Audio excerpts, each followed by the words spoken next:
శనివారం నారాయణపేట జిల్లా కేంద్రంలోని కస్తూర్బా గాంధీ విద్యాలయంలో విద్యార్థుల తల్లిదండ్రులు ఆందోళన మద్దతుగా విద్యార్థి సంఘాలు గత 10 రోజుల నుంచి తమ సమస్యను పరిష్కరించి తమను రెగ్యులేషన్ చేయాలంటూ చెప్పి సర్వశిక్ష అభియాన్ ఉద్యోగులు సమ్మెలో ఉండడంతో కస్తూర్బా గాంధీ బాలికల కళాశాల పాఠశాలలో గత 10 రోజులుగా విద్యార్థులకు క్లాసులు జరగకపోవడంతో విద్యార్థులు నష్టపోతున్న పరిస్థితి ఉంది. ఈ 10 రోజుల్లో రాష్ట్ర ప్రభుత్వం జిల్లా విద్యాశాఖ అధికారులు స్పందించిన పరిస్థితి లేదనేది స్పష్టంగా అర్థమవుతుంది. ఈ రోజు 3వ శనివారం కావడంతో విద్యార్థుల తల్లిదండ్రులంతా హాస్టల్ దగ్గరికి రావడం జరిగింది.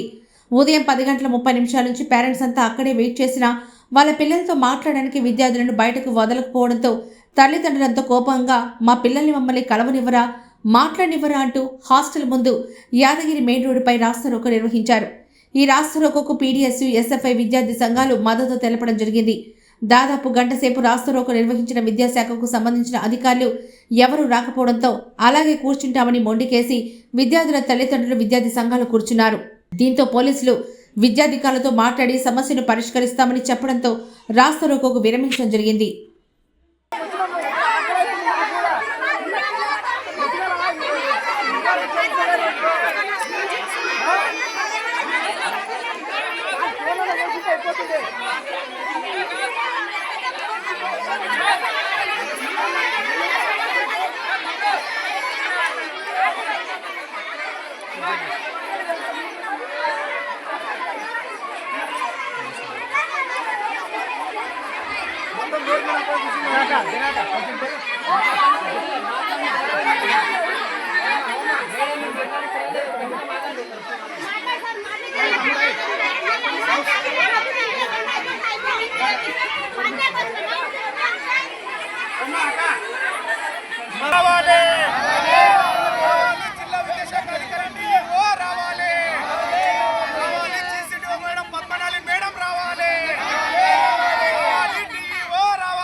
తిరుమలకు నేను హైదరాబాద్లో ఉంటే ఎప్పటికీ ఈరోజు చెన్నూరులో ఉంటామని చెప్పి వచ్చినా. నేను పిల్లలు ఏడుస్తలేరు. పొద్దుగా 8 గంటలకు వచ్చినా. నేను ఆకలైంది, మాకు ఆకలైంది. పిల్లలు కూడా ఈ క్లాసులు నడుస్తలేవు, ఏం నడుస్తలేవు. 15 రోజులు జరగబెట్టినట్టు పెట్టింటే అయిపోయాయి. ఇక ఇక్కడ చదువు లేదు, ఇక్కడ మాకు కూడా పిల్లల్ని చూసుకోవడం లేదు. వాళ్ళేమో ఇప్పటికైనా ఏడుస్తలేరు. పిల్లల నుంచి అడుకుంటే కూడా ఏడుస్తలేరు. అసలు ఇవ్వము, జరసేపు తిన్నాక అంటారు, జరసేపు అయినా తీసుకోమంటారు. అసలు తీసుకోలేదు. మేము హైదరాబాద్కి వెళ్ళి వచ్చినాం. ఇంకా టికెట్లు ఉన్నాయి, బస్సు టికెట్లు ఉన్నాయి. ఇద్దరం వచ్చినాం, భార్య భర్తలు ఇద్దరం. మేము అసలు ఇరుస్తాం లేరు. వచ్చి నిన్నే ఉన్నాము. హైదరాబాద్కి వెళ్ళి వచ్చి ఇప్పుడే ఉద్యోగాలు వచ్చినాము.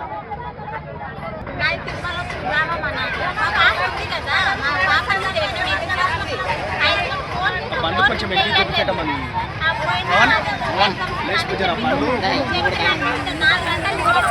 అందరు లేచిపోతారు. అడ్డం పెట్టండి. ఇప్పుడు రమ్మన్నారు. ఇప్పుడు వస్తానేమో అలో లేదు అసలే అంటున్నారు. అలో లేదు అంటున్నారు. వచ్చి నేను ఉదయం 9:30, 10 బయటనే నిలబెట్టారు. చాలా వేసి అసలు అలో లేదు అంటున్నారు. అసలు వాళ్ళు అంటున్నారు, వాడన్స్ అంటున్నారు, మీ పాపం తోలుకపో, మీరు పాపం తోలుకపోని అంటున్నారు. వాళ్ళు అసలు రెస్పెక్టే లేదు. దొక్కుతారు, మెడబట్టి దొక్కుతారంటే వాళ్ళు. మీ పాపని అంటే తోలుకపోనికే పెట్టలేదమ్మా. ఇదా నా పాపని చదువుకోనికే పెట్టినా. నువ్వు అట్లా మాట్లాడవద్దు, అలో లేదు. మొన్న శనివారం ఇరుస్తామని అన్నారు కదా, ఇప్పుడు ఎందుకు లేదంటున్నారు? ఇవ్వండి అని అంటే ఇస్తలేనా? అసలు రెస్పెక్ట్ ఇస్తలే.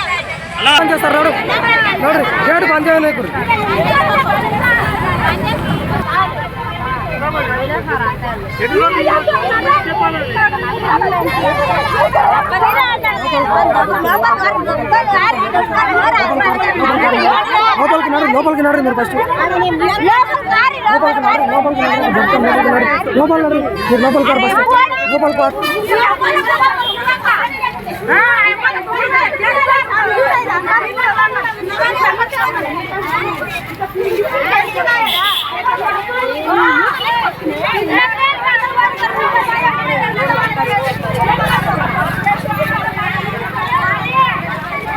పది రోజులుగా కేజీబీలలో సిఆర్పీలు కేజీబీలలో పనిచేసే టీచర్స్ అంతా కూడా వాళ్ళంతా కూడా 10 రోజులుగా సమ్మెలో ఉన్నారు. సమ్మెలో ఉండడం వల్ల కేజీబీలలో చదివేటటువంటి విద్యార్థులకు 10 రోజుల నుంచి క్లాసులు జరగడం లేదు. క్లాసులు జరగకపోవడం అంటే వాళ్ళు ఇప్పుడు వాళ్ళకు 10th క్లాస్ ఎగ్జామ్ డేట్ కూడా గవర్నమెంట్ అనౌన్స్ చేసిన పరిస్థితి ఉంది. వాళ్ళంతా కూడా క్లాసులు జరగకపోతే రాబోయే రోజులలో విద్యార్థులు 10th క్లాసు ఎగ్జామ్లో ఫెయిల్ అయ్యేటటువంటి అవకాశం ఉన్నది. అట్లా విద్యార్థులకు సరైన బోధన అందించకుండా టీచర్స్లకు సరైన ఉపాధి కల్పించకుండా ఈరోజు విద్యార్థులకు విద్యను బోధించేటటువంటి టీచర్లనే రోడ్ల మీద కూర్చోబెట్టినటువంటి పరిస్థితి ఈరోజు రాష్ట్ర వ్యాప్తంగా కూడా మనకు కనిపిస్తూ ఉంది. ఈరోజు 3వ శనివారం కావడం వల్ల వాళ్ళ అంటే కేజీబీలో చదివే విద్యార్థుల పేరెంట్స్ అంతా కూడా హైదరాబాదు మహబూబ్ నగర్ వాళ్ళు పొలాలలో పనిచేసుకునే పేరెంట్స్ అంతా కూడా ఇక్కడ వచ్చి ఉన్నారు.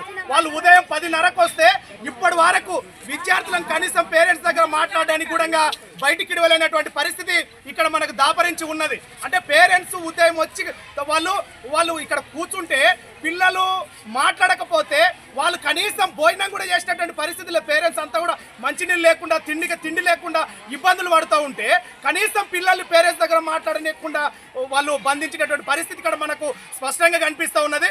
పేరెంట్స్ అంతా కూడా ఇక్కడ మా పిల్లల్ని మా దగ్గర మాట్లాడించాలి, మా పిల్లలకి చదువు చెప్పించాలి, మా పిల్లలకి చదువు చెప్పించకపోతే వాళ్ళు ఇక్కడ ఎందుకని పేరెంట్స్ క్వశ్చన్ చేస్తున్నటువంటి పరిస్థితి ఉంది. ఆ సందర్భాల్లో వాళ్ళంతా కూడా డిఈఓ జిల్లా విద్యాశాఖ అధికారులు రాకపోవడం వల్ల పేరెంట్స్ రోడ్డు మీద వైపు కూర్చున్నారు. ఒక విద్యార్థి సంఘాలుగా మేము కూడా వాళ్ళకు పేరెంట్స్కి విద్యారంగ సమస్యలు పరిష్కరించాలని పేరెంట్స్కి మేము సపోర్ట్ ఇస్తూ ఉన్నాం. పోలీసులు వచ్చి కాసి సమస్య పరిష్కారం కోసం చూడలేదు తప్ప మీకు సంస్కారం లేదు, మీకు పద్ధతి లేదు, రోడ్ల మీద కూర్చోవడం సరైన పద్ధతి కాదు. మీరు జిల్లా విద్యాశాఖ డిఈఓని కానీ పద్మనాలిని మేడం కానీ మేము ఇక్కడ పిలిపిస్తామన్నందుకు మేము రోడ్డు మీదకి లేచి వచ్చినాం. కాబట్టి పోలీసులు చొరవ తీసుకొని డిఈఓని ఇక్కడ రప్పించండి. న్యూసెన్స్ చేయాలని మా ఉద్దేశం కాదు. మా పిల్లలకి పురుగులు అన్నం పెడతా ఉన్నారు, మా పిల్లలకి చదువులు సరిగా చెప్పట్లేదు. పేరెంట్స్గా విద్యార్థి సంఘాలుగా అడిగే హక్కు మాకు ఉంది, మాకు రైట్స్ ఉన్నాయి. కాబట్టి మేము అడుగుతాం, రోడ్డు మీద కూర్చుంటాం, కలెక్టర్ ఆఫీస్ ముందు కూర్చుంటాం, అవసరమైతే సీఎం క్యాంప్ ఆఫీస్ ముందు కూడా కూర్చుంటాం. పోలీసులు మా సహనాన్ని పరీక్షించవద్దు. పోలీసుల మీద కూడా మాకు మంచి గౌరవం ఉంది. మీ మాట మీద మేము లేసి వచ్చినాం కాబట్టి ఈ సమస్య పరిష్కారం కోసం ఇమ్మీడియట్గా డిఈఓని ఇక్కడ రమ్మని చెప్పండి. పేరెంట్స్కి ఏ సమాధానం చెప్తాడో చెప్పమని చెప్పండి. మాకు చదువు లేకపోతే మా పిల్లలు ఎందుకు హాస్టళ్లలో, మా పిల్లలు ఎందుకు హాస్టళ్లలో 10 రోజులుగా చదువు లేకపోతే ఏం చేయాలి? వాళ్ళు తినాలి, పండుకోవాలా? ఇదేనా వాళ్ళ పని? ఇది కాదు. కాబట్టి పోలీసులు చొరవ తీసుకొని డిఈఓని పిలిపించాలని చెప్పేసి పీడీఎస్ విద్యార్థి సంఘం మేము ఎస్ఎఫ్ఐగా పీడీఎస్గా మేము డిమాండ్ చేస్తా ఉన్నాం. నా పేరు సాయి కుమార్, పీడీఎస్ జిల్లా ప్రెసిడెంట్.